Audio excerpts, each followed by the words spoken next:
기도하겠습니다.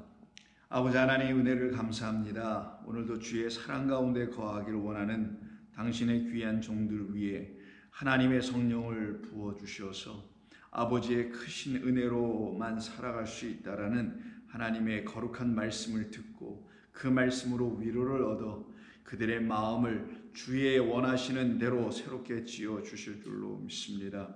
감사하며 예수님의 이름으로 기도드립니다. 아멘. 자, 하나님 말씀 나눕니다. 이사야 61장 2절과 3절입니다. 2절과 3절 함께 읽도록 하겠습니다. 여호와의 은혜의 해와 우리 하나님의 보복의 날을 선포하여 모든 슬픈 자를 위로하되 무릇 시온에서 슬퍼하는 자에게 화관을 주어 그 죄를 대신하며 기쁨의 기름으로 그 슬픔을 대신하며 찬송의 옷으로 그 근심을 대신하시고 그들이 의의 나무 곧 여호와께서 심으신 그 영광을 나타낼 자라 일컬음을 받게 하려 하심이라. 아멘.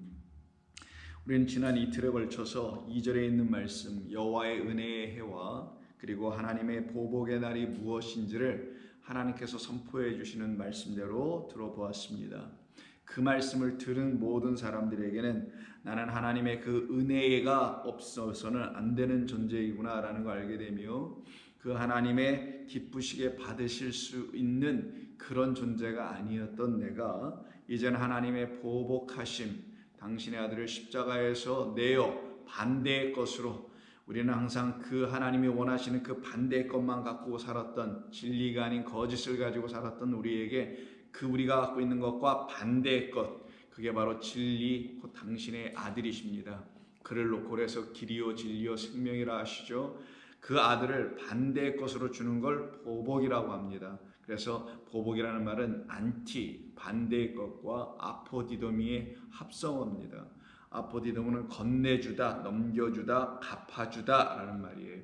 우리 스스로 갚아낼 수 없는 것을 하나님께서 당신의 아들을 그 핏값으로 갚아 넘겨주시는데 어떤 걸로 주시냐?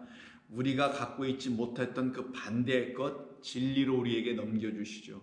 이 사실을 알지 못했던 우리를 놓고 슬픈 자라고 하는 겁니다. 그런 모든 슬픈 자, 그런 슬픔 가운데 있었던 우리, 그런데 이 말씀을 듣고 깨달아 알아보니 이제 이 말씀의 뜻이 무엇인지 알게 되어 하나님이 찾으시는 자가 바로 나와 같은 존재라는 사실을 알게 되는 그런 슬픈 자들을 하나님께서 위로하실 것이다 라고 오늘 본문이 말하는 겁니다. 그러면 자기 자신이 정말 하나님이 찾으시는 그런 슬픈 자, 애통하는 자, 탄식하는 자가 되어 있지 못하다면 우리는 하나님의 나를 찾으시고 계시다라는 사실을 알지 못하잖아요. 다른 말로 하면 모든 인류가 다 하나님이 찾으시는 그 하나님이 바라보시는 그 탄식과 그 슬픔과 그 애통함을 우리가 하나님의 말씀을 통하여 깨달아 알게 될 때 맞아 나는 바로 그와 같은 죄인이었지. 나는 그와 같이 하나님이 원하는 그것을 갖고 있지 못한 그래서 애통할 수밖에 없고 슬픔 가운데 있을 수밖에 없는 그런 자였지 라고 하는 그 자기 자신의 슬픔과 자기 자신의 그 애통함이 무엇인지를 알게 된 사람들을 놓고 하나님이 찾아내셨다고 하는 것이며 그들은 하나님에 의해서 발견된 것입니다. 그들은 바로 하나님의 위로를 받을 사람이라고 하는 거예요. 그래서 그 하나님의 위로를 받을 사람들은 결국은 누가 되는 것이냐면 이 세상 모든 사람들, 청함을 받은 모든 사람들 중에서 택함을 받은 시온의 딸들이라는 존재들이 되는 겁니다. 시온은 하나님의 그 새로운 성전, 즉 우리 주 예수 그리스도라는 모퉁이 머릿돌로 말미암아 세워지게 될 그 성전의 존재들을 갖다가 시온의 딸이라고 하는 거예요. 바로 우리 하나님의 백성들 성도들을 말합니다. 그들을 놓고 무릇 시온에서 슬퍼하는 자에게는 화관을 줄 것이다. 이게 위로함의 실제적인 하나님의 일하심입니다. 그러면 우리 자신이 정말 하나님의 그 애통과 하나님께서 우리를 향하여서 갖고 계신 그 슬퍼하심이 무엇인지를 알지 못하고 있는 어떤 존재들이 있을 것이고 그 가운데서 하나님의 슬퍼하심과 애통함이 무엇인지를 알게 된 그래서 그 슬픔과 애통이 곧 나를 향하신 슬픔과 애통이라는 것을 알게 됐을 때 그 슬픔과 애통이 내 슬픔과 애통이 되기 시작하겠죠. 그들에 대한 이야기를 지금 하나님께서 하시는 것이며 그들을 향하여 하나님께서 구원하시겠다고 하시는 겁니다. 그래서 이사야 3장을 보면 시온의 딸들에게 이미 앞서서 지금 61장 이전 훨씬 앞선 3장에서 이미 말씀합니다. 이 시온의 딸들의 상태를 뭐라고 성경은 이들이 왜 슬픈 자일 수밖에 없는지, 애통할 수밖에 없는 자인지, 왜 그들이 그런지를 설명해 줍니다. 여호와께서 또 말씀하시되 시온의 딸들이 교만하여, 이게 슬픈 우리 영혼들입니다.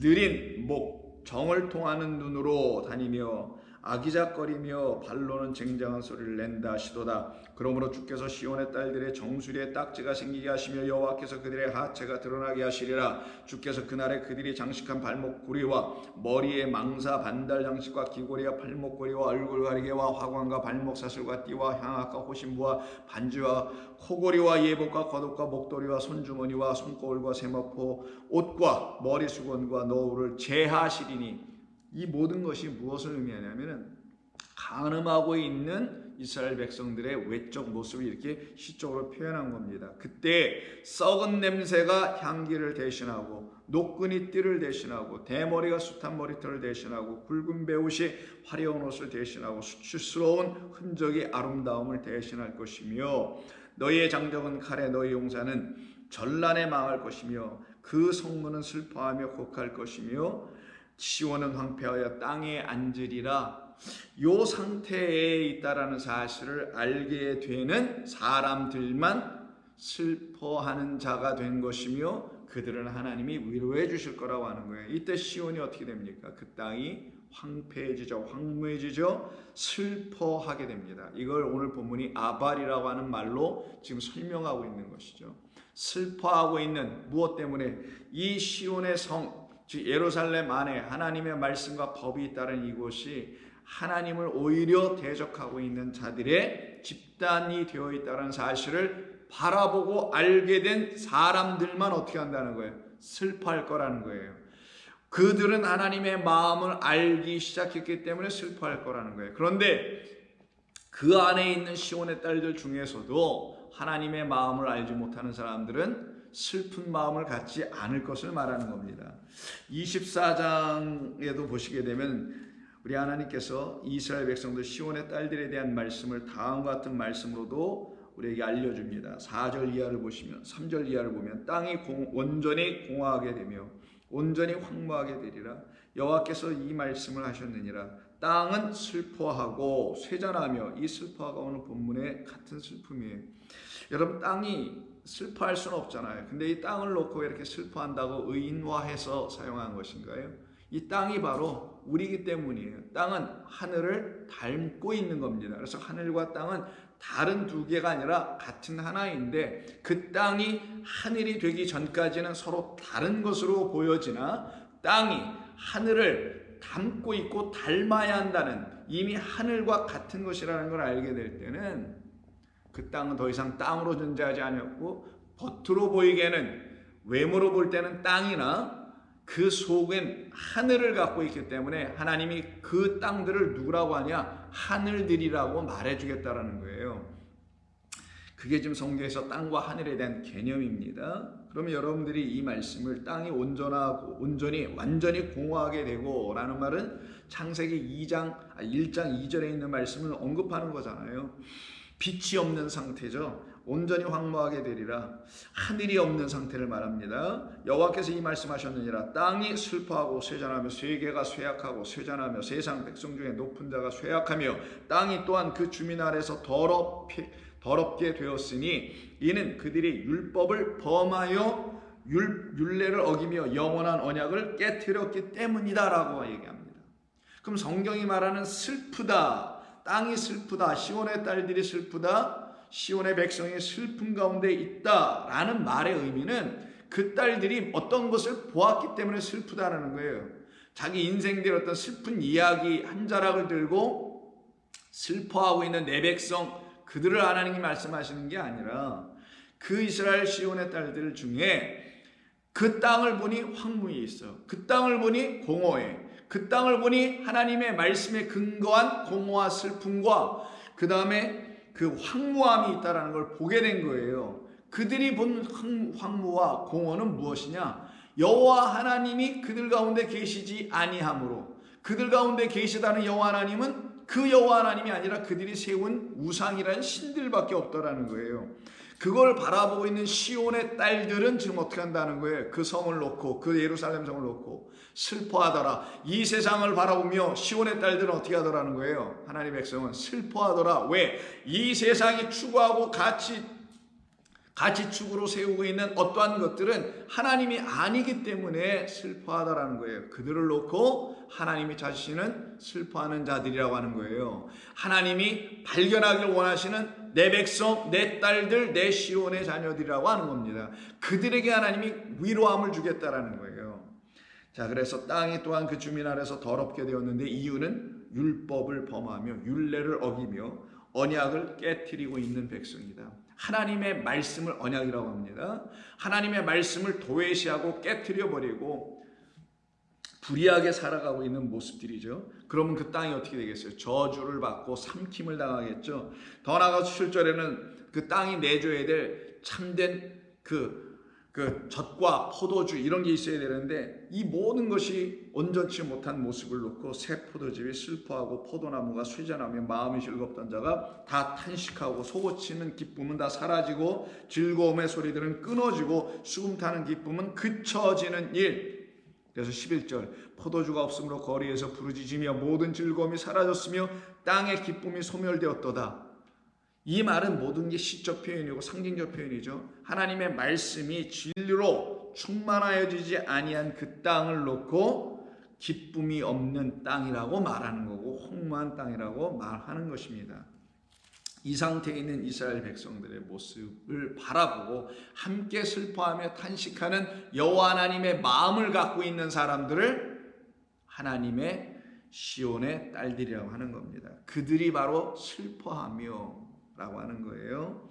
예레미야를 보면 특별히 예레미야 눈물의 선지자라고 하는 하나님의 눈물이 무엇인지를 아는, 하나님의 탄식과 슬픔과 애통함이 무엇인지를 알았던 선지자 예레미야가 하나님과 함께 울고 있는 모습이죠. 그게 바로 예레미야인데 그 중에 4절을 보면 그 이스라엘 백성들이 또한 하나님 앞에서 범죄하고 떠나고 하나님의 말씀을 망령되이 취하며 하나님을 고작 인간이 생각하는 어떤 신적 존재로 만들어가고 있는, 그래서 우상으로 만들어가고 있는 그런 그들의 악한 전횡들을 바라보며 아파하고 있었던 이 예레미야 선지자 이야기를 한번 들어볼까요? 예레미야 4장입니다. 4장 28절 이로 말미암아 땅이 슬퍼할 것이며 위의 하늘은 어두울 것이라. 예레미야가 뭐라고 하냐면 여기서도 이사야 선지자에서 말한 것처럼 땅은 슬퍼한다고 하네요. 그 땅이 왜 자꾸만 이렇게 슬퍼하나요? 하늘을 아직 깨닫지 못했기 때문에, 다른 말로 하면 그 땅은 하늘이 되어야 하는데 하늘을 갖지 못하고 있기 때문에 그 땅은 여전히 어둠, 빛이 없음, 그 위에 깨끗한 하나님의 진리의 말씀을 갖고 있지 못한 땅, 그 땅은 결국은 무엇을 해도 악한 일을 도모할 수밖에 없는 상태가 될 것이다 라는 거예요. 하나님을 진리로, 하나님을 온전한 하나님으로 알게 되지 못한 그 땅이 갖고 있는 상태를 슬퍼함이라고 지금 표현하는 겁니다. 근데 그 땅이 이렇게 슬퍼할 수밖에 없었던 것은 28절에서 말하는 것처럼 이로 말미암아라고 하니 앞에 있는 내용들 때문에 그렇다는 거잖아요. 23절이 그 말씀을, 22절이 그 말씀을 알려줍니다. 내 백성은 나를 알지 못하는 어리석은 자였기 때문이다. 이로 말미암아 땅은 슬퍼하고 있다. 그러면 이 땅이 지금 슬퍼하고 있으며 그 땅에 있는 백성들의 슬픔을 알고 있는 또 다른 슬퍼하는 자들이 있을 거 아니에요. 그들의 슬픔과 그들의 애통함을 알고 있는, 하나님의 마음을 알고 있는, 그래서 그들을 향하여 불쌍한 마음, 긍휼히 여기는 마음, 슬픈 마음을 갖고 있는 성도들이 있겠죠. 그들은 내 백성은 나를 알지 못하는 어리석은 자에서 나온 사람들이라는 거예요. 그들이 그 백성들을 바라볼 때 슬픈 마음을 갖지 않을 수가 없는 것이죠. 단순히 동정의 마음이 아니에요. 내 백성은 나를 알지 못하는 이 어리석은 자요, 지각이 없는 미련한 자식이라. 악을 행하기에는 지각이 있으나 선을 행하기에는 참으로 무지한 자들. 이로 말미암아 땅은 지금 슬픔 가운데 있도다. 보라, 내가 땅을 본즉 혼돈하고 공허하며 하늘에는 빛이 없다. 그 빛이 있는 하늘을 땅이 가져야 되는데 하늘이 흑암으로만 덮여 있네. 흑암이라는 하늘만 갖고 있다라는 이 땅은 여전히 빛이 없으므로 창세기 1장 2절 하나님의 창조가 이루어지지 않은 상태다. 하나님의 창조는 손길이 가야 되는 거니 하나님의 손길이 임하여 있지 못한 것처럼 보여지는 땅이 되었도다. 하나님이 이 세상을 지으실 땐 그런 뜻으로 지으신 것이 아니고 하늘의 빛을 가진 땅이 되게 하시려고 하셨던 것이고, 그 땅에 그래서 속해 있는 모든 사람들은 바로 하늘이라는 하나님을 빛으로 가지게 되면 그들은 더 이상 슬픈 자들이 아니요 기쁨으로 살아갈 자들이다. 근데 이것을 누리지 못하고 있는 이스라엘 백성들, 그게 바로 슬픈 땅이라고 말하는 것입니다. 이 상태에 있는 이스라엘 백성들을 향하여 같은 예레미야 23장에서도 또 말씀해 줍니다. 23장 9절 이하를 보면은 선지자들에 대한 말씀이라, 내 마음이 상하며, 누구가 말씀하시는 거예요? 하나님께서 말씀하는 거잖아요. 예레미야를 통하여. 예레미야가 직접 말하는 게 아니라 예레미야는 이거 받아서 하는 것이니까 하나님께서 말씀하시는 거예요. 내 마음이 상하였다. 하나님의 마음이 지금 심히 아프고 상하였다라는 거예요. 그거를 예레미야가 들었으니 예레미야 마음도 상할 수밖에 없겠죠. 내 백성, 내 마음이 심히 상하여 내 모든 뼈가 떨리며 내가 취한 사람 같으며 포도주에 잡힌 사람 같으니 이는 여호와와 그 거룩한 말씀 때문이라. 그런데 이 땅에는 바로 그럼 예레미야 선지자는 9절에 있는 이 상태입니다. 그는 하나님의 말씀, 여호와와 하나님의 말씀, 거룩한 말씀 때문에 그는 늘 두려운 마음, 경외하는 마음으로 살아가요. 이가 바로 하나님의 마음을 갖고 이 땅을 바라보니 이 땅이 그렇지 못해요. 여호와도 없고 여호와의 거룩한 말씀이 없어. 인간의 말만 가득한 곳이 되어 있어요. 그것을 바라보고 예레미야가 좀 슬퍼하고 있는 거예요. 이 땅에는 간음하는 자가 가득하도다. 저주로 말미암아 땅은 슬퍼하며 광야의 초장들이 마르나니 그들의 행위가 악하고 힘쓰는 것이 정직하지 못함이라. 여호와의 말씀이라. 선지자와 제사장이 다 사악한지라. 그들은 바로 내 집에서 그 사악한 일을 하고 있다라는 거예요. 13절 내가 사마리아의 선지자들 가운데 우매함을 보았다. 예루살렘뿐만 아니라 사마리아 모든 가운데서 우매함, 어리석고 무지하다라는 거예요. 그래서 그들은 바알을 의지하고 예언하여 내 백성 이스라엘을 그릇되게 가르치고 인도하더라. 이로 말미암아 이게 가증한 일이에요. 지금 예레미야 선지자는 그 땅의 슬픔을 지금 바라보고 안타까워하고 있습니다. 호세아도 마찬가지입니다. 모든 선지자들이 다 얘기하는데 저 호세아를 한번 좀 보겠습니다. 호세아 4장을 보시게 되면 그 땅에 있는 백성들의 그 상태를 보여주는데 1절 이스라엘 자손들아 내 여호와의 말씀을 들으라. 여호와께서 이 땅의 주민과 논쟁하시나니 이 땅에는 진실도 없고 인애도 없고 하나님을 아는 지식도 없다. 진실, 진리입니다. 진리도 없고 인애, 헤세드도 없고 그리고 하나님을 아는 지식도 없도다. 오직 무엇만 있냐면 저주와 속임과 살인과 도둑질과 간음뿐이요 포악하여 피가 피를 뒤이름이라. 이런 것만 계속 일어나고 있더라는 거예요. 그러므로 이 땅이 슬퍼하며 거기 사는 자들과 들짐승과 공중에 난 새가 다 쇠잔할 것이요 바다의 고기도 없어지리라. 이 상태, 이스라엘 백성들이 바로 시온의 딸들이 지금 이 상태가 되어 있다라는 거예요. 이유는 보니까 하나님을 떠나 있는 상태죠. 여호와를 떠나고 그 거룩한 말씀을 떠나 있는 상태, 하나님을 아는 지식이 없는 상태, 하늘의 그 빛을 갖고 있지 못한 그 땅이 되어 있는 상태, 그걸 놓고 슬픔에 잠긴 땅, 슬픔 가운데 있는 이스라엘이라고 하는 것입니다. 그 슬픔 가운데 있는 이스라엘, 그들을 향한 하나님의 간절한 마음, 어떠한 마음? 내가 은혜의 해와 그리고 하나님의 그 보복의 날을 그들에게 선포하여 그 슬픔 가운데 있는 자들을 건져내시겠다라는 하늘의 약속의 말씀을 들은 그들 가운데 있는 또 다른 시온의 딸들은 하나님을 기다릴 거예요.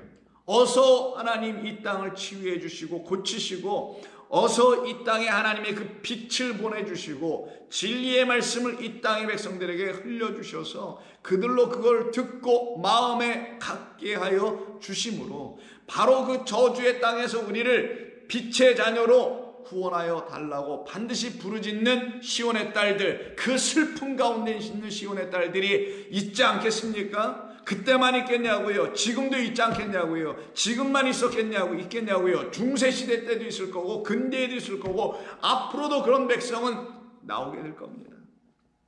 그래서 이사야 57장 14절에 이런 말씀을 합니다. 그가 말하기를 도두고 길을 수축하여 내 백성의 길에서 거치는 것을 제하여 버리라 하리라.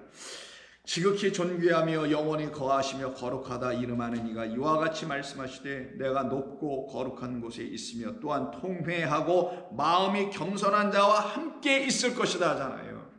하나님께서 하시는 일이 무엇인지를 약속과 언약의 말씀을 가지고 알아들었어요. 그럼 그들은 그 하나님의 말씀을 가지고 세상을 보니 세상이 그 약속과 언약에 담겨있는 하나님의 참된 말씀을 갖고 있지 못하네. 그 거룩한 말씀이 이 세상에 없네. 그러니 어떻게 해요? 탄식하죠. 왜? 이 땅의 멸망 속에 지금 치닫고 있는 그 길을 걸어가고 있기 때문에 그걸 바라보고 있는 사람들은 같이 아파할 거 아니겠냐고요.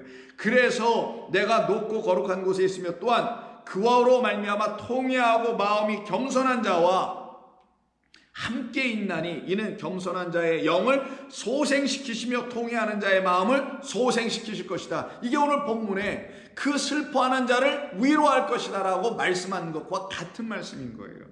내가 영원히 다투지 아니하며 내가 끊임없이 노하지 아니할 것은 내가 지은 그의 영과 혼이 내 앞에서 피곤할까 함이라. 그의 탐심의 죄악으로 말미암아 내가 노하여 그를 쳤으며 또 내 얼굴을 가리고 노하였으나 그가 아직도 배역하여 자기 마음의 길로 걸어가도다. 여전히 자기의 마음의 길로 가죠. 여전히 하나님을 떠나고 자기 인간의 그 지식을 자랑하려고 하는 이 세상의 모든 학자들, 식견자들, 모든 지혜자들, 모든 현자들, 그들을 향하여 하나님은 이렇게 경고하시고 계신 것입니다. 거기에는 저와 같은 목사들이 반드시 끼어 있다는 것을 여러 성도님은 알고 계셔야 하는 거예요. 그래서 자기의 마음의 길로 걸어가도다. 내가 그의 길을 보았은즉 그를 고쳐줄 것이라. 이게 하나님의 긍휼입니다. 그럼에도 불구하고 하나님께서 그런 우리에게 오셨다라는 거잖아요. 이런 하나님이 계시지 않았으면 우리는 거기서 건져질 수 없었어요. 그 말은 이런 하나님이 계시지 않았으면 우리는 하나님의 말씀을 들을 기회가 없었던 것입니다. 내가 그의 길을 보았은즉 그를 고쳐줄 것이다. 그를 인도하며 그와 그를 슬퍼하는 자들에게 위로를 다시 얻게 하리라. 입술의 열매를 창조하는 자 여호와가 말하노라. 먼데 있는 자에게든지 가까이 있는 자에게든지 평강이 있을지어다. 내가 그를 고치리라 하셨느니라. 그러나 악인은 평안함을 얻지 못하고 그 물이 진흙과 더러운 것을 늘 솟구쳐내는 요동하는 바다와 같으리라. 내 하나님의 말씀에 악인에게는 평강이 없다 하셨느니라. 하나님의 마음을 알게 된 사람들은 함께 통회하며 자복하며 그 마음을 하나님 앞에 내려놓은 겸손한 자들이 됩니다. 하나님, 당신이 아니시면, 당신께서 하시지 아니하면 우리의 이 슬픈 땅을 위로해 주시고 고쳐주시고 회복시켜 주실 리는 없으십니다. 이 악하고 악의 길로 향하고 있는, 세상 정욕으로 향하고 있는 이 세상을 고쳐주실 분은 당신밖에 없습니다 라고 하는 사람들만 하나님 앞에서 탄식할 거 아니겠냐고요. 애통할 거 아니겠냐고요. 그들은 슬퍼할 거 아니겠냐고요. 그들은 눈물을 흘리며 하나님께 기도할 거 아니겠냐고요. 고작 눈물을 흘리고 기도하고 애통하는 게 인간이 가르쳐주는 어떤 지식에 근거하고 자기가 그냥 발견하고 바라보는 이 세상에 소위 눈에 드러나는 악함, 이데올로기에 양분화되어 있는 어떤 가치 기준의 판단에 좌우측의 한편에 서가지고는 좌측에서 우측을 바라보고 악하고 불쌍히 여기고 우측에서 또 좌측을 바라보고 악하고 불쌍히 여겨서 슬퍼하고 애통하고 탄식하는 그 정도의 차원이 아니올시다.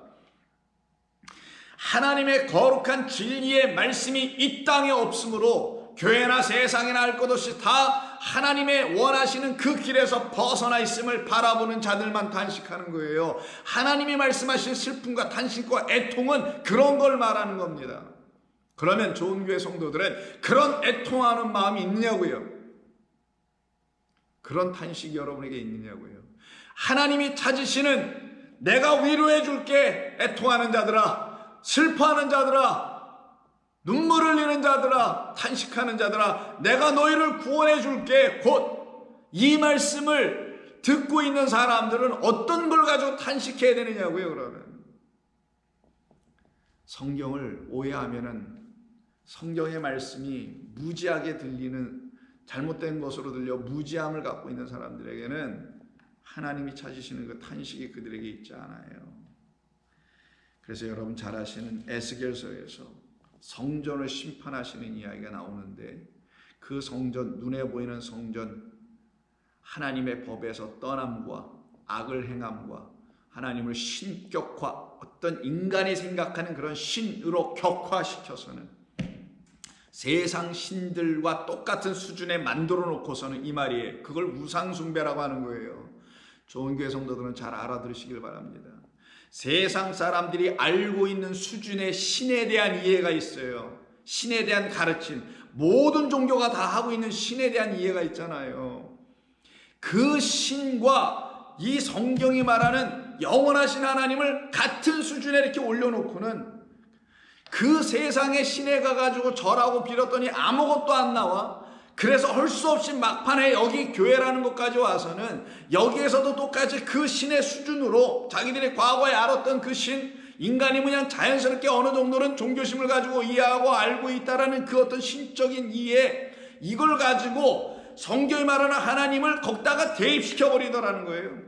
그러니 그들이 하나님을 자기들이 아는 수준의 신적 존재에게 갖다 집어넣고 말 것 아니겠냐고요. 그걸 우상숭배라고 하는 거예요. 그걸 간음하는 자라고 하는 겁니다. 그걸 악하다고 하는 거예요. 왜냐하면 이들이 세상이 갖고 있는 신은 영이 아니라 육이기 때문인 겁니다. 하나님은 영이시란 말이에요. 영은 육에게 잡힐 수가 없어요. 육이란 존재는 영이신 하나님을 인식할 길도 없는 겁니다. 그가 누구인지 알 수가 없는 거예요. 단 하나 우리를 불쌍히 여겨주셔서 당신 인식할 수도 없고 우리의 인식의 체계와 어떤 이성과 지성과 합리적인 타당한 교육 방식을 통하여 깨달았다는 어떤 것을 가지고도 그 하나님은 그들의 생각 속에, 그들의 지식 속에, 그들의 관념과 인식의 체계 속에 하나님은 그런 것을 가지고 하나님은 그들에게 포착되지 않아요. 그런데 계속해서 인간의 어떤 가르침의 틀들을 가지고 그걸 갖다 아까 사람의 마음의 길로 걸어가더라는 거잖아요. 예레미야에서 말씀해 준 그 상태에 있었던 이스라엘 백성들을 놓고 하나님이 이렇게 말씀을 가르쳐 주시는 것을 저와 여러분들은 성경을 읽고 깨달아 알아가고 있는 거예요. 그럼 여러분과 저는 어떤 마음 갖겠어요? 하나님은 바로 그런 우리 이 모든 세상에 우리들을 향하여 당신의 인애와 긍휼과 자비와 사랑으로 찾아오신 거였구나. 그래서 우리가 그분을 인식하고 알 수 있도록 육을 우리에게 보내주신 것이구나. 누구? 육으로 오신 분. 당신이 육으로 오셨다라는 소위 신학적 용어로 성육관이 성육신이니 이런 말, 인카네이션이라는 그 이해도 잘 안 되는 어려운 말 쓰지 말고요.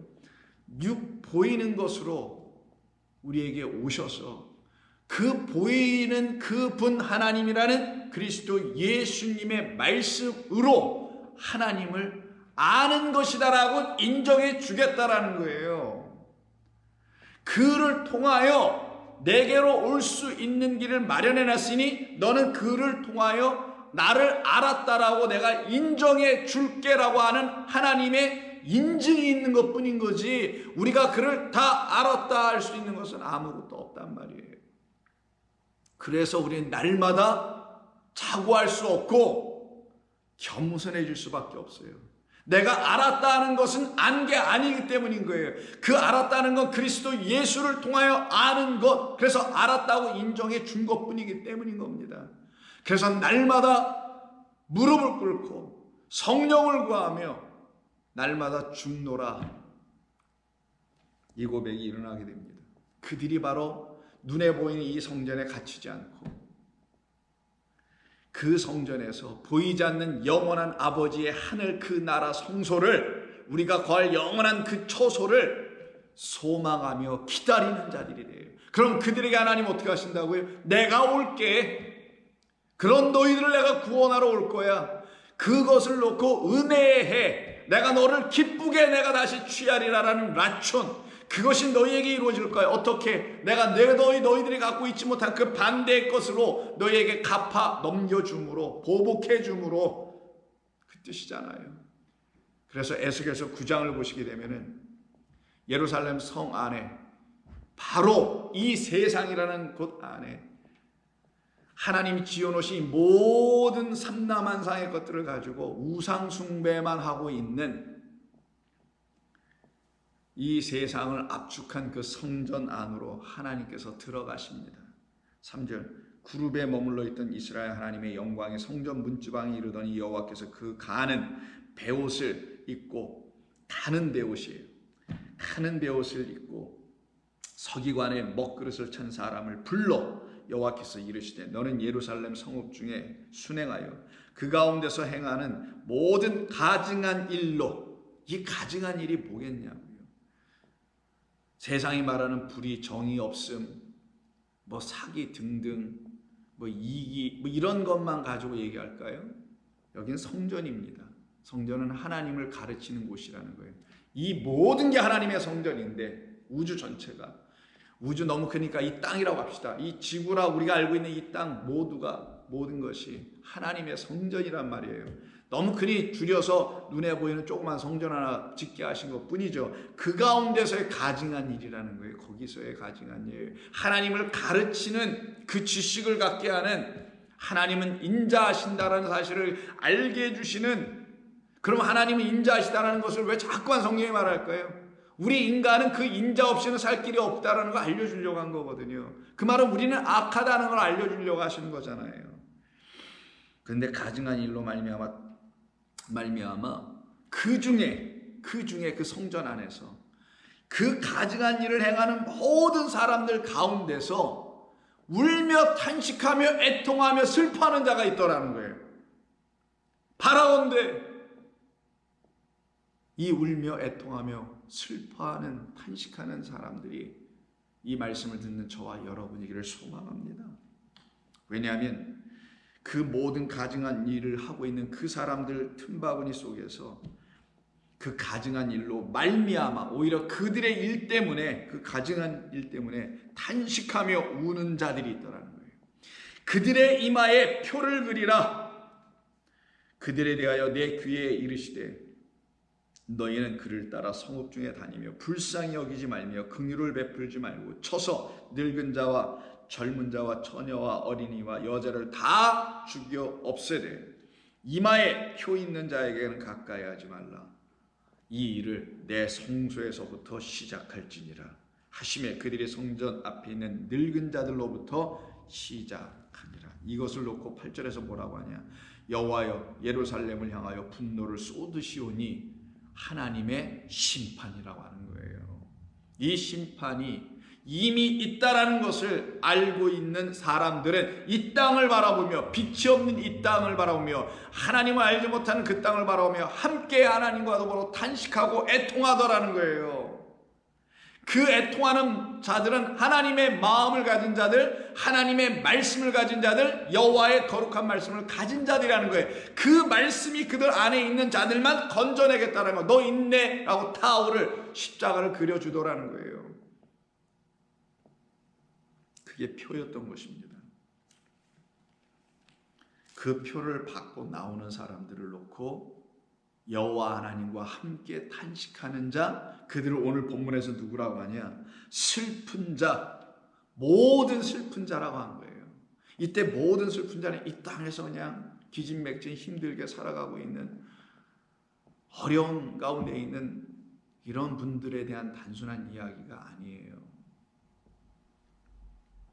하나님의 마음을 알고 있는, 그래서 슬픈 것, 탄식 가운데 있는 사람들, 이들을 하나님께서 어떻게 하신답니까? 2절에서 위로하신다라고 말하는 거예요. 이때 위로한다라는 말의 히브리어가 낙함이라고 하는데, 이 낙함이라는 단어는 두 가지 의미가 있어요. 마치 슬퍼하는 자와 슬퍼하지 않는 자 이렇게 둘로 나누어지는 것처럼 하나님의 탄식을 아는 자와 여호와 하나님의 탄식을 모르는 자 이렇게 둘로 나누어지는 것처럼 이 낙함이라는 이 위로한다는 이 말 또한 위로를 받는 자가 있기도 하며 하나님의 한탄하심을 받는 자들도 있게 된다는 것을 두 가지 측면에서 다 그 의미를 갖고 있습니다. 그래서 이 본문에서는 위로하다라고 번역을 했어요. 근데 또 다른 의미가 있습니다. 어떤 의미가 있느냐? 하나님의 탄식, 하나님의 안타까움, 하나님의 한탄하심, 후회하심 이런 의미가 동시에 있습니다. 그러면 무슨 말이겠어요? 이 한 단어에 두 가지 의미가 되죠. 하나님의 슬픔, 탄식, 아파하심, 한탄하심, 후회하심. 뭐 때문에 이렇게 후회하시는 거예요? 뭐 때문에 이렇게 아파하시냐고요? 우리가 그 아버지를 알아보지 못하고 있기 때문에 한탄하시고 아파하시는 거 아니겠냐고요. 그걸 아버지의 마음이라고 한단 말이에요. 그 마음을 알지 못하는 자들은 저주 가운데 떨어진다는 것을 말하며 그 마음을 알게 된 사람들은 어떤 사람들이 되냐? 바로 하나님의 위로함을 받는 자들이 되더라는 거예요. 그래서 두 가지 의미가 다 있어요. 한탄하시다, 후회하시다, regret, repent, be sorry, 유감스럽다, 후회한다, 안타깝다 라는 말을 우리가 1차적으로 다 들었던 사람들이었답니다. 그러나 거기에서 이런 나를 하나님께서 사랑하시려고 성령을 보내주시고 말씀을 듣게 하셔서 거기에서 하나님의 그 아픈 마음이 무엇인지, 왜 나를 향하여 탄식하시고 한탄하신 것인지 무엇인지를 알게 되었네. 보니까 나의 죄악 때문이다, 나의 허물 때문이구나 라는 걸 알았기 때문에 그 허물과 죄를 사하실 그 여호와 하나님의 은혜와 사랑을 구하는 자들, 이들이 바로 탄식하는 자들, 누구를 위하여? 자기의 영혼을 위하여 슬퍼하며 탄식하는 자들이 되어 있고, 그때 그들이 하나님의 위로를 얻게 되죠. 그들이 바로 그 다음에 하는 탄식이 세상을 향하여 안타까운 마음으로 탄식하며 그들을 향하여 기도하는 자들이 되는 거 아니겠냐고요. 그래서 이 낙함이라는 이 말은 어디에 사용되냐면 죄악 가운데 있는 사람들을 향하여 사용합니다. 대표적인 게 창세기 노아의 그 큰 물 이야기인 소위 홍수라고 알려져 있는 6장에 있지 않겠어요? 그 땅이 다 악함을 갖고 있었잖아요. 5절 여호와께서 사람의 죄악이 세상에 가득함과 그의 마음으로 생각하는 모든 계획이 항상 악할 뿐임을 보시고 땅 위에 사람 지으셨음을 한탄하셨다. 그리고 마음에 근심하셨다고 할 때 이때 한탄이라고 번역한 것이 오늘 본문에 있는 위로하다는 낙함이라는 단어입니다. 근데 여기다가 지으셨음을 놓고 위로받으셨다고 할 수는 없을 거 아니겠어요? 이 두 가지 아주 상반된 의미를 히브리어가 이렇게 갖고 있어요. 그런데 이게 사실은 우리 안에서 하나로 딱 만나게 돼요. 하나님의 한탄하심이 무엇인지를 깨달은 그 백성들의 마음 안에는 하나님의 위로하심을 동시에 받는 거예요. 마치 예수 그리스도의 십자가의 죽으심이 그 생명이 내게 오는 사건임을 동시적으로 깨달아 알게 된 것과 마찬가지라는 거예요. 이율배반적이고 상반된 얘기가 아니라 하나로 엮여져 있다는 거. 이렇게 성경은 한탄하시고 마음에 근심하시고 이르시되 내가 창조한 사람을 내가 지면에서 쓸어버릴 것이다. 사람으로부터 가축과 기는 것과 공중의 새까지 그리하리니 이는 내가 그것들을 지었음을 다시 한번 말씀해 낙함 한탄함이라 하시니라. 이게 바로 이 땅 시온의 딸들이 들어야 될 하나님의 1차적인 말씀입니다.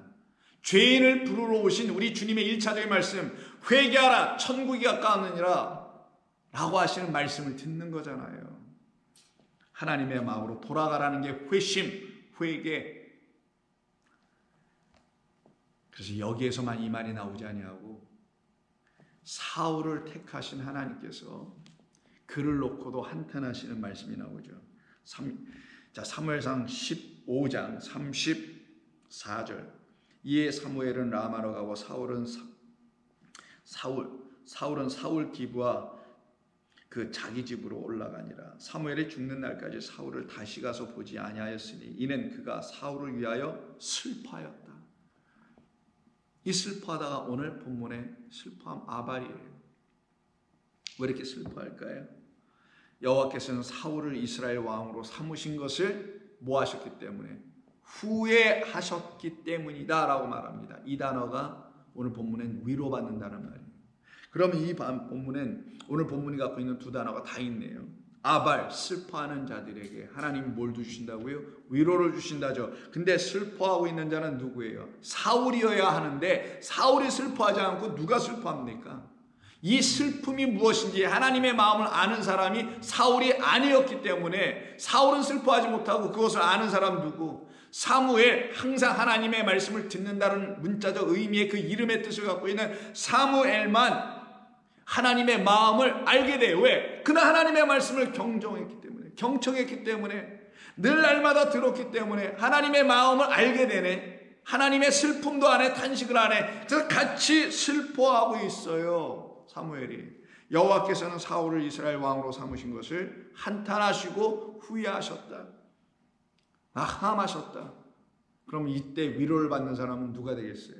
사울이 아니라 사무엘이 위로를 받죠. 어떻게 위로를 받을까요? 사무엘아, 너 계속 한탄만 하고 있으면 안 되잖아. 나는 어떤 하나님이니? 언약의 하나님 아니니?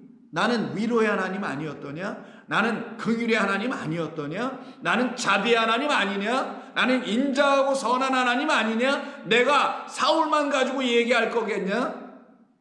내가 내 백성을 사랑하기 때문에 내 백성이 이 사울과 같은 존재를 달라고 그랬던 그 백성들 아니냐? 한탄할 수밖에 없는 존재를 찾고 있던 내 백성, 그들의 실존과 실체를, 이 사울을 내가 후회한다고 한탄한다고 말하고 있는 이 사울을 통하여 좀 바라보라고 내가 그들이 원하는 왕을 이렇게 한번 세워준 것뿐이었지 그게 끝은 아니니라. 이 왕 사울을 통하여 너희 이스라엘 백성들 똑같다라는 걸 내가 알려주어 그들도 한탄하고 같은 탄식안에 들어오게 하려고 했던 거야. 너희들은 내가 아니면 구원을 받을 수 있는 일이 전혀 일어나지 않는다는 사실을 알게 해주려고 사울을 잠깐 세웠던 것뿐이니, 사무엘아, 내가 계속 슬픔에 있어서만 되겠느냐? 나는 긍휼의 하나님이라, 나는 사랑이라. 그래서 곧바로 15장 이렇게 끝나자마자 16장 1절에서 여호와께서 사무엘에게 이르시되 내가 이미 사울을 버려 그들을 이스라엘 백성에다 두면 안 되니까 그 사울을, 그를 반드시 이스라엘 백성들에게서 떠나 버려야 줘야죠. 그가 있으면 이스라엘 백성들은 다 죄악 가운데 들어간단 말이에요. 왜? 그는 여호와의 영이 없고 악령이 있단 말이에요. 지금 악한 말을 갖고 있는 자이기 때문에 그 말로 치리를 해버리면, 그 말로 이스라엘 백성들을 섬겨버리면 이스라엘 백성들은 다 죽는단 말이에요. 그래서 어떻게 하겠어요? 하나님이 버리셔야지. 내가 사울을 버려, 그런 의미에서 버린다라는 거예요. 이런 걸 잘못 이해해서 자꾸만 하나님의 눈에 밖에 나간 사람, 눈 밖에 있는 자는 이렇게 버림받고, 하나님의 말씀대로 안 사람들은 버림받고, 저와 여러분들이 언제부터 하나님의 말씀대로 산 적이나 있었냐고요. 그러니 그런 말을 함부로 할 수도 없는 거고, 그런 말로 세상과 교회와 성도를 함부로 얘기할 수도 없는 거 아니겠냐고요. 오직 우리는 참되신 말씀을 소망하고 기다리며 사모하는 것 외에는 할 게 아무것도 없는 사람들이라는 걸 아직도 모르겠냐고요. 우리가 알아야죠. 이제는 사무엘에게 이르시되 내가 이미 사울을 그런 이유로 버리셨다는 거예요. 버려 이스라엘의 왕이 되지 못하게 하였거늘 내가 그를 위하여 언제까지 아발 슬퍼만 하겠느냐. 이제 너는 일어나라라는 거예요. 하나님이 행하시는 새 일을, 내가 행하는 새 일을 성도여 봅시다, 보라는 겁니다. 너는 뿔에 기름을 채워가지고 가라. 내가 너를 베들레헴 사람 이새에게로 보내리니 이는 내가 그의 아들 중에서 한 왕을 보았느니라. 아무도 보지 못할 때, 아무도 모를 때 무엇을? 하나님이 갖고 계신 마음을 아무도 모른다니까요. 하나님은 어떤 계획을 갖고 있는지 인간은 알 길이 없다니까요. 근데 하나님은 갖고 계시다라는 거예요. 이거를 우리가 믿는다면 저와 여러분들이 무엇을 놓고 슬퍼하며 근심하겠냐고요. 이 땅의 것을 놓고도 슬퍼하고 근심할 것도 없게 되는 겁니다. 그 근심 잠깐은 있을 수 있지만 그 근심이 오래가고 영원토록 갈 수는 없어야지. 정말 하나님이 여러분을 구원하신 정말 그런 하나님이라면, 그래서 너는 뿔에 기름을 채워가지고 가라. 내가 너를 베들레헴 사람 이새에게로 보낼 것이다. 이는 내가 그의 아들 중에서 한 왕을 이미 보았느니라 하신지라. 그럼 한 왕을 주시겠다라는 거죠. 이 한 왕이 그들에게 와야만 될 거 아니겠어요? 한 왕 이새의 8번째 아들이에요. 하나님께서 마지막으로 보내준 아들이라는 의미입니다. 그래서 막내를 자꾸만 쓰는 거예요. 두 아들 중에서도 둘째 아들, 큰 아들 말고 작은 아들, 그게 바로 여러분 잘 아는 탕자의 비유라는 그 두 번째 아들. 항상 마지막 하나님이 갖고 계신 계획을 설명해 주는 겁니다. 그래서 다시 창세기 6장 5장을 가서 보시면 하나님께서 한 아들을 이 한탄 가운데, 하나님의 후예 가운데 있는 이 땅, 그곳에 하나님께서 한 아들을 보내주신단 말이에요. 그 땅에 낳게 하시죠. 그게 5장 29절. 이름을 노아라 하라. 이르되 여호와께서 땅을 저주하심으로 수고롭게 일하는 우리를 이 아들이 안위해 주실 것이다. 이 안위하다가 위로하다는 단어예요. 어려운 말을 써서 그런데 이게 나함이라는 단어입니다. 이게 똑같이 번역을 다른 말로 하면 한탄하고 후회하는 것이지만, 이 한탄하고 후회할 수 없는 이 백성, 왕을 잘못 가짐으로 여호와라는 왕을 갖지 아니하고 세상의 왕과 자기라는 존재 그 자신을 왕으로 갖고 있는 이 세상, 저주라는 거예요. 그게 바로 그 왕들이 왜 우리에게 저주 주는지 아십니까? 그들은 우리를 아버지께로 인도하지 못하는 자들이기 때문인 거예요. 그들은 우리를 영원한 아버지의 나라로 인도할 수 있는 자들이 아니기 때문에 우리를 이 땅에 그대로 갇히게 하기 때문에 우리를 저주하는 자들, 저주나 받게 하는 자들이라는 측면이에요. 정치적으로 뭘 잘못했느니 이런 차원이 아니라 우리를 이 땅에 계속 남게 해버리는 것, 그리고 이 땅에 남아서 계속해서 빙글빙글 도는 윤회나 가리키고 있고, 그런 차원으로 그냥 머물게 만드는 자들. 그러니 그들이 추구할 그들의 가치가 뭐겠어요? 이 땅밖에 없겠죠. 그렇다면 뭐 이 땅에서 잘 살고 잘 먹고 잘 지내다가 가는 것 외에는 뭐 다른 것 없겠네. 이것밖에 더 갖게 해줄 게 뭐가 있겠냐고, 이 세상이. 그걸 저주라고 한다니까요. 하늘이 없는 자가 바로 저주받은 자예요. 땅으로만 사는 자가 바로 저주받은 자. 빛이 없는 땅에서 사는 자가 진짜 저주받은 자. 그래서 노아를 보냅니다. 노아를 보내서 어떻게 한다고요?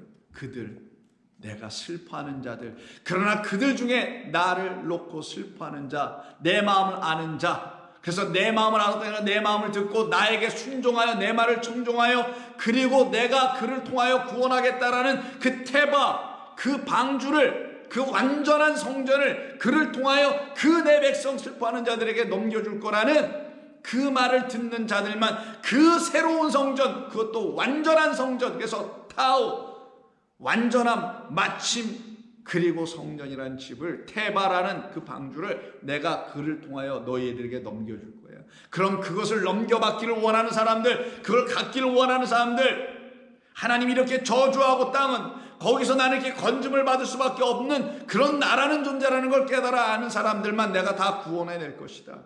그 안으로 들어오는 자들만 내가 구원해낼 것이다. 그래서 노아를 보내게 되는 겁니다. 그래서 하나님의 한탄하심이 딱 있게 되는 6장 7절 아까 읽었었던 거 기억나시죠? 모든 것을 지었으면 한탄함이라 하시니라 하자마자 그러나 8절 노아는 하나님 여호와께 은혜를 입었더라. 아까 사무엘서 15장에서 어떻게 합니까? 사울을 하나님께서 지으심을 후회하시고 한탄하시고 그걸로 끝나는 게 아니라 그러나 내가 한 왕을 이미 너희에게 세워주려고 보았느니라 라는 것과 똑같은 구조와 형태로 있잖아요. 왜 이렇게 똑같은 구조로 쓰시겠어요? 노아 시대나 사무엘 시대나 사울 시대나 다윗 시대나 지금의 우리 시대나 하나님의 말씀은 진리 같은 거기 때문인 거예요. 같은 메시지를 날마다 주기 때문입니다. 이렇게도 해석하고 저렇게도 해석해버리는 인간의 마음의 잣대에 따라 그 시대의 환경과 상황에 따라 이렇게도 해석하고 저렇게도 해석하는 게 아니란 말이에요. 성경은 그래서 똑같은 메시지가 있는 겁니다. 그럼 이 아들의 오심, 이 아들이 와야만이 그들은 어떻게 되겠어요? 하나님의 그 구원함으로 들어올 것 아니겠냐고요. 그 구원함으로 들어오게 하시기 위해서는 그 아들이 어떻게 돼요? 우리를 위해 땅으로 보내심을 받게 될 거라는 거예요. 땅으로 보내심을 받는다라는 건 영으로 계신 하나님께서 육으로 온다는 건 어떤 의미일까요, 여러분? 영은 영원한 겁니다. 영에는 사망이 없어요. 죽음이라는 게 있잖아요. 근데 육으로 왔다라는 건 의미가 뭐겠어요? 죽음이 있다라는 거예요. 죽으러 오셨다라는 거예요. 그 아들 노아를 통하여 이야기해주고 다윗을 통하여 이야기해준 그 모든 하나님께서 보내시겠다는 그리스도, 그 예수 그리스도 메시아는 이 땅에 죽임당하러 보내심을 받은 아들이라는 거예요. 그의 죽음이 우리가 들어가야 될 완전한 하나님의 성전, 그 하늘나라 성소라는 테바 방주라는 것을 가르쳐줬던 겁니다. 그럼 그 아들의 죽음의 이야기를, 그 이야기를 통하여 우리는 어떻게 돼요? 구원함을 얻겠네요. 그리고는 어떻게 됩니까? 슬픔이 끝나고 정말 위로함을 받겠죠. 그래서 그 한 아들의 죽음을 창세기에서 또 한 번 씁니다. 또 가르쳐 주시려고. 그게 바로 요셉의 이야기인 거예요. 그 말씀은 내일 같이 또 한번 나누면서 그 말씀의 의미를 살피며 슬퍼하는 자들을 하나님께서 이 세상이라는 성전 안에서 어떻게 구원하여 영원한 당신의 그 처소인 그 하늘 성전으로 우리 이끌어 가시려고 하시는지, 그래서 그 아들을 보내심에 죽으심은 무슨 관계가 있는 것인지, 그 죽으심으로 우리는 어떻게 위로를 받고 우리의 애통함과 우리의 근심과 탄식이 어떻게 끝나게 되는 것인지, 이 땅에서 삶의 모든 근심 다 포함하여 하나님의 백성들이 갖고 있는 그 근심은 어떻게 끝나는 것인지는 내일 또 말씀을 나누며 은혜 받기를 원합니다. 기도하겠습니다. 하나님 고맙습니다. 오늘도 주신 이 귀한 말씀을 통하여 우리의 영혼을 회복시키고 살려내 주시는 하나님께 감사 찬송 드립니다. 주님의 은혜가 아닌 것은 우리는 무엇을 놓고 슬퍼할지도 알지 못하고 고작 인생의 역경과 아픔, 그런 것을 놓고 슬퍼만 하고 있었던 그런 불쌍한, 그런 땅에 묶여있던, 빛이 없는 땅에 묶여있던 저주 가운데 있었던 저희들이었으나 우리 주님 찾아오셔서 당신이 그 모든 것을 이루어 주셔서 살려내셨사오니 우리의 영혼이 위로를 받습니다. 감사하며 예수님의 이름으로 기도드립니다. 아멘.